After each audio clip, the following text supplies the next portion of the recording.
to the postcast again. It crashed on my end, so I apologize. I don't know what happened. You know how it is sometimes. Yeah, so let's start this bad boy again because yes. You're Locked On Sharks, your daily podcast on the San Jose Sharks.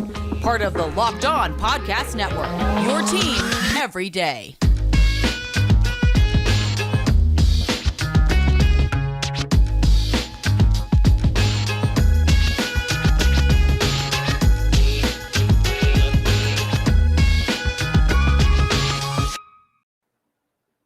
All right. I'm your host, JD Young, contributor for the Fin, San Jose now, et cetera, et cetera.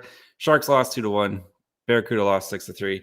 I don't know what happened. The stream just crashed on me, and I was getting text messages saying that everything was fine on the end, but it literally broke on my end. So frozen, and it was doing that weird like glitchy thing where it looked like I don't know.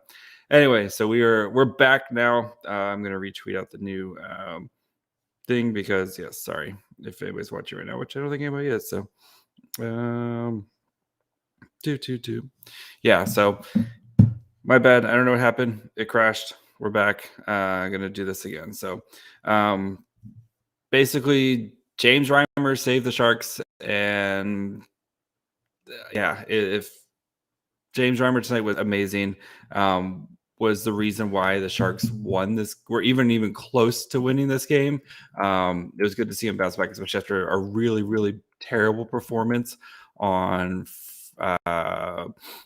Thursday against the Red Wings. And yeah, it's just disappointing where Reimer plays this well and the Sharks couldn't kind of get anything together.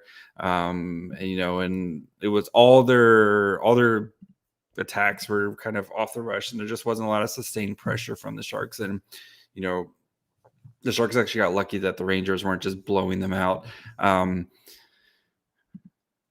Expected goals for was 4.44 for the Rangers at all situations, and the Sharks was a little over 2. So I mean, the Rangers hit how many times did the Rangers hit the post? I think they hit 3 in the same power play. Yeah, Rangers are a really good team, and I know the Sharks beat them in overtime, a couple weeks ago, but you can't just let the Rangers continually shoot like they did tonight. And the Rangers had a Corsi 74 all situations, 74-43. Yeah, the Rangers were just absolutely owning the offensive zone tonight. And again, it's just the Sharks team. If you're going to try to be in, if you're going to try to win these games, you have to try to score occasionally, and we saw, Timo Meier didn't score, Tomas Hertl didn't score, Erik Karlsson didn't score, Logan Couture scored with 15 seconds left, and Couture probably should have had another goal earlier, but like without those kind of big name guys scoring for you, the Sharks just don't have it really. And I mean, again, Reimer was outstanding tonight, especially making up for that Red Wings game, where if Reimer has a decent game in that Red Wings game, they probably win that game. But yeah, tonight the Reimer was amazing. The rest of the team kind of let him down. So, but and I think actually Couture, I thought, had a really, really solid game tonight too. Karlsson set up a great feed to him, and if his stick doesn't break, he probably scores there.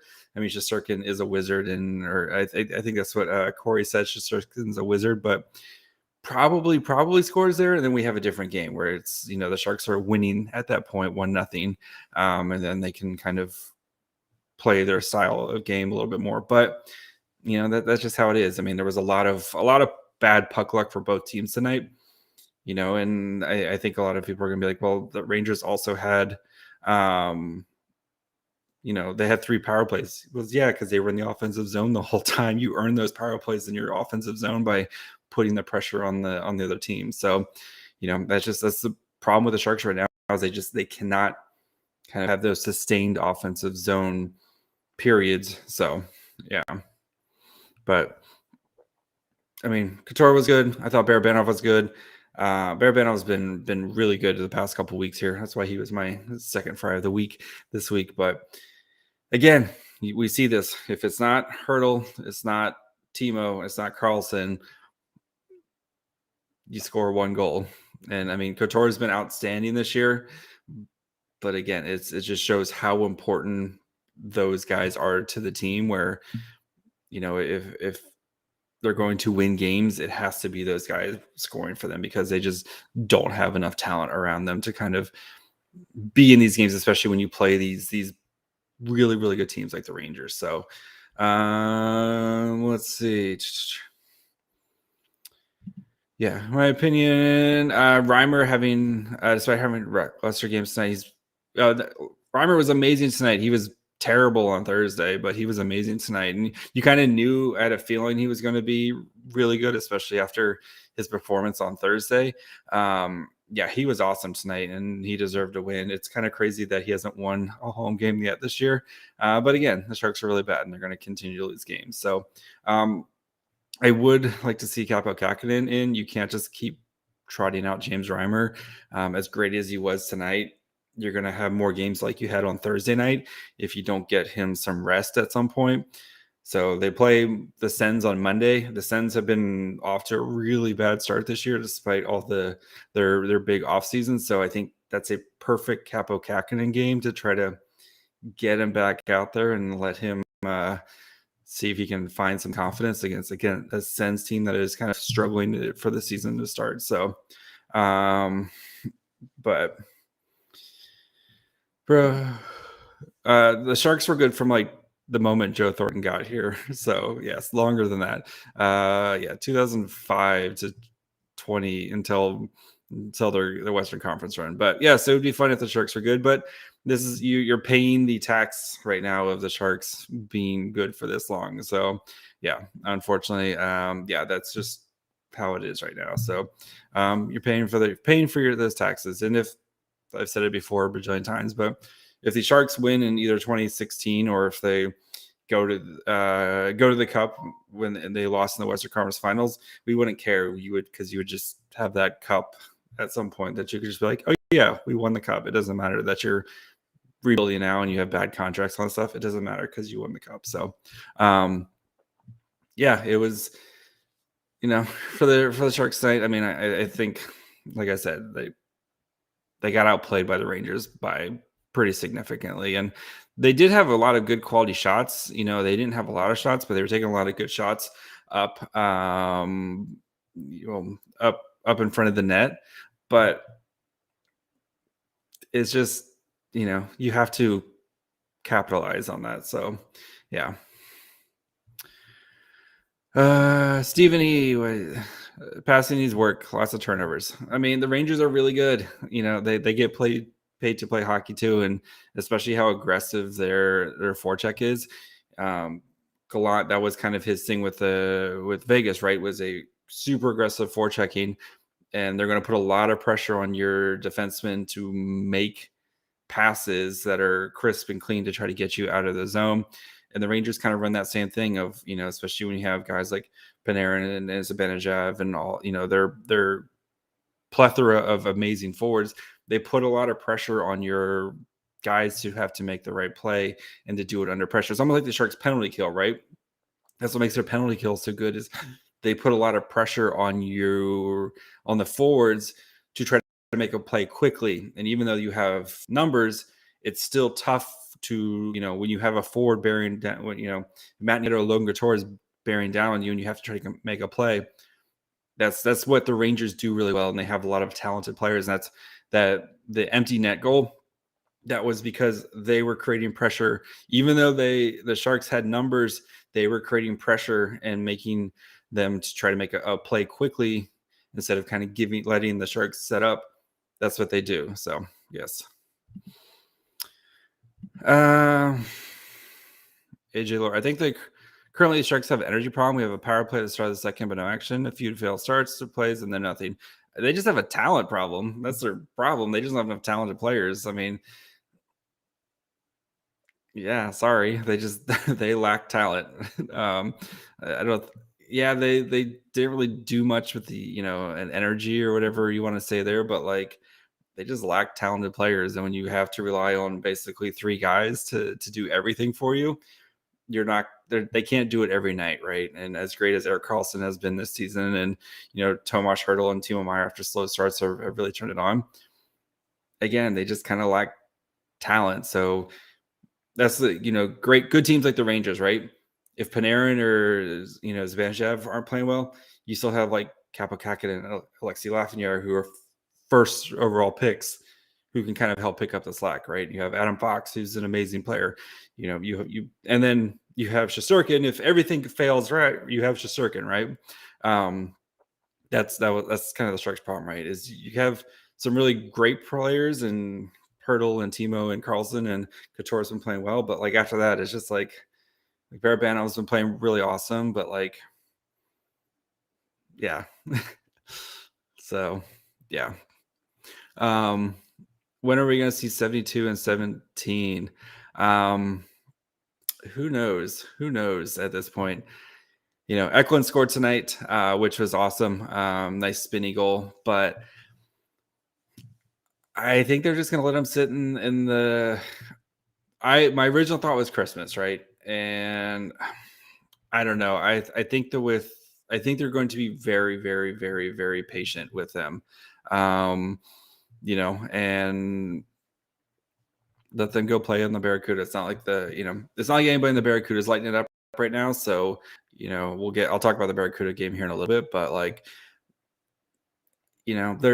they're doing fine down there. Eklund had an awesome goal tonight. Bordelot had an assist on a Scott Reedy goal. Like, just they're fine. We'll play. I think now I'm pushing it. Originally thought it was Christmas. I think Quinn's gonna let them kind of be like, I'm okay to wait for 98 then.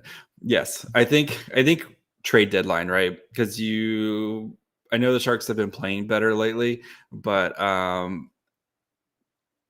yeah, I think Quinn is pretty set with this group right now, and it's going to let them kind of steer the course and see if they can kind of get things together.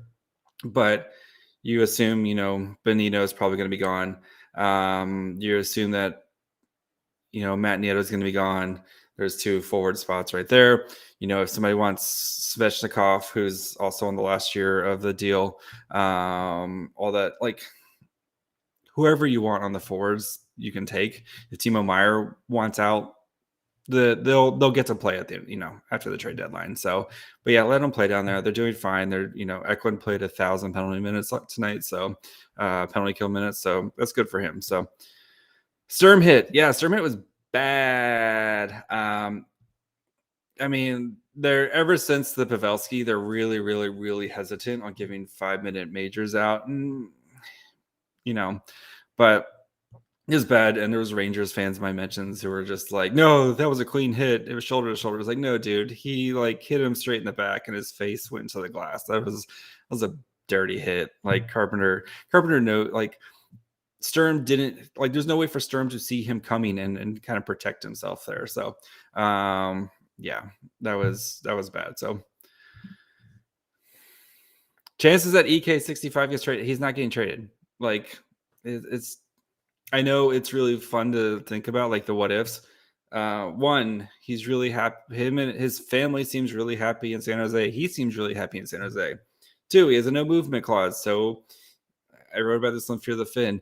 If the Toronto Maple Leafs came up and said, hey, we will give you every draft pick we have for the next 3 drafts. And Mike Greer's like, okay, that's cool. And Erik Karlsson is just like, no, I don't want to do that. Guess what? It's not happening. So then the Sharks would also have to would most likely have to eat contract for the next 4 years. Like, 4 years from now, you're probably going to be starting to be decent again. And you don't want to have, $4, $5, $6 million on your books from the Erik Karlsson just to get him to play elsewhere. I just don't see it at this time. The 4 year, I know he's playing great right now, and I don't know, he's more likely to win a Norris Trophy this year than he is to get traded this year. That's my take. So I would take the Norris odds over the him get traded odds. So I don't see it. It's exhausting to talk about. So until he says, hey, I want out, then it's a different conversation where Mike Greer's like, yep, we've started talking about, he is open to moving. As soon as you hear that, then you can have a real conversation about, okay, is Eric Carlson getting traded? But until then, like I said, he seems really happy in San Jose. His family seems really happy in San Jose. I think that's, I think we forget about that too, especially with players and stuff. It's like, if your family is happy somewhere and you're happy somewhere, like when you go to work, he seems to be happy going to the rink every day. We've seen him much more kind of lively with reporters and stuff. I mean, I haven't talked to him before. I've never talked to the man, but like, his family, he seems like they've kind of found their niche here in San Jose. And I don't know, until he says, yeah, I'm ready to leave, or I want to go win a cup somewhere. If he says that, then that's a different conversation. So yeah. Let's talk Barracuda for a little bit. So Barracuda lost 6-3 in a game. If you didn't watch it, it was free tonight on the AHL TV. Really should watch the Barracuda games. They're a lot of fun. So one, go to a Barracuda game if you haven't. That's my plea to you. Go to a Barracuda game. But power play, it was a weird game with like 1,000 penalty minutes, and I'm not exaggerating. I think the Barracuda had 44 penalty minutes in this game, something insane like that. So it's a little hard to kind of like have back and forth, like a real flow to the game when you're, again, have 10 penalties to kill. And I know the Barracuda penalty kill is really, really good, but you can't just keep giving the other team opportunities to try to win the game. So it was weird for there. First period was amazing for the Barracuda, especially because their power play's been struggling. They finally kind of got it clicking. Eklund, another beautiful spinny goal, where he does that kind of nice little move where, looks like he's going to dive, then he spins, and then he does a little dive, and then he added the little like dove, and then he kind of had like the little fake on the goalie too. So that was awesome. Bordalo, nice assist to the Scott Reedy goal. Andrew Agazina scored off. He had just come out of the box and the on the end of a penalty kill. But you have 10 penalty kills. Like, you're gonna give up goals at some point. You just can't keep doing that. So, but yeah, it was good opportunity for some of the young guys, especially like Eklund, who's been getting a ton of penalty kill. That's the stuff you want to see, is how is he doing there, so that way when he gets to the Sharks and it's like, hey, you haven't scored, why should I keep putting you in? Because he can do things like kill penalties, right? And he's working on his 5-on-5 game and doing all that other stuff that keeps you from getting benched or only playing 6 minutes a night, because you basically become either a power play specialist for the Sharks right now. So especially with the power play, where it's basically just, we're going to run out Barabanov, Hurdle, Couture, Meyer, and Carlson for 90 seconds, and then the rest of you guys go finish up the power play. I don't think Eklund's cracking that first power play unit right now, especially with how well that they are playing. So what else can you do for me? And Eklund is working on doing all that other stuff. So Dell had some awesome saves too, man. I know he gave up 5 goals. I think they had empty netter. Anyway, he gave up 5 or 6 or whatever it was. I think it was 5 because they had empty netter. But anyway, Dell was awesome tonight too. He had a bunch of great saves as well. Tucson probably could have had a couple more goals if they hadn't, Dell hadn't stopped them. So Barracuda back at it tomorrow. So I think they're gonna win tomorrow. I have a good feeling. If that game was like a normal game and Tucson wasn't given 1,000 penalties minute or opportunities, I think they would have won. So J-Mac is very big on the kids adding to their tool belt. That's exactly, again, if you're not scoring for me, what else can you do for me? That's what keeps you from getting benched. And so a couple other questions. Different the Sharks timeout was called before they empty netted. Maybe. Who knows? Yeah. I don't know. Who knows? Maybe. It was a weird, again, like poor poor Reimer was like halfway off the ice when the Rangers like intercepted it there. Well, that led to the second goal there. But yeah, who knows? Like if you had, I don't know. Any chances we sign Timo Meyer for less than 8x10? Maybe. I mean, it's going to be tough. I think the contract to look at is the Matthew Barzal, who signed to 8x9.5. And Barzal's had a much better career so far, but Timo's been better the last 2 years. And I think that's going to be the starting point, is looking at the Barzal contract. Of course, they're same draft class and everything. Like, I think that's going to be a starting point. So, and it's also just Timo Meyer want to stay, and Timo Meyer has been having an awesome year so far this year. We know how well him and Hurdle play together. Carlson feeding Meyer passes isn't going to hurt either, but it's up to him. And if he believes in guys like Eklund and Bordelot, and he thinks that Greer can kind of turn this thing around, and David Quinn, who I'm actually pretty impressed with Quinn's coaching so far this year. And I know a lot of Sharks fans were very, they kind of poo-pooed the hire when it first started. And I tried to be a pretty open mind about it. And I think he has his faults and stuff, but I love his power play. And I think, with Quinn, maybe when he gets a little bit more talent, I think he can be a pretty solid coach. And, we sometimes we see how a coach does in their first stop. And I think that's how that coach is forever. And, he said he learned a lot of stuff. He learned a lot of stuff from his time at the Rangers and stuff that he wished he had done differently. And I think you can kind of see that. So we'll see, though. The big test for him is how he handles some of these young guys, right? And how do you handle an Eklund, and how do you handle Bordelot, especially if they're slumping or maybe not producing? That's going to be it, because those guys are your future. And how do you balance the trying to win tonight plus I need to develop these guys? So that's why I think he's the whole organization is trying to kind of pump the brakes on these guys and let them kind of work through stuff in the AHL, and that way when they're in the NHL they're going to be more just kind of ready to go with it. So yeah. Last question. Can't lose 20-0. Maybe move it. You could move Timo at the deadline. You still have he's an RFA, so you can still own his rights for next year. If you want to give him a 1-year, $10 million contract, you can do that and then kind of play this game again next year. Or if he says he's ready, doesn't want to be here anymore, then you have to trade him the moment he says he's not ready. He doesn't want to be here anymore. But yeah, we'll see. So plenty of time to dig into Timo Meyer and what to do with Timo Meyer and stuff. So that's going to be it for the live stream tonight. I'll be back on Monday. We've hit the 25%, I guess. 15 minutes into Monday's game will be the 25% mark of the league. But so we've hit the first 20 games. It's kind of going to spend Monday's episode kind of doing a nice check-in on where the team is and kind of where they're headed.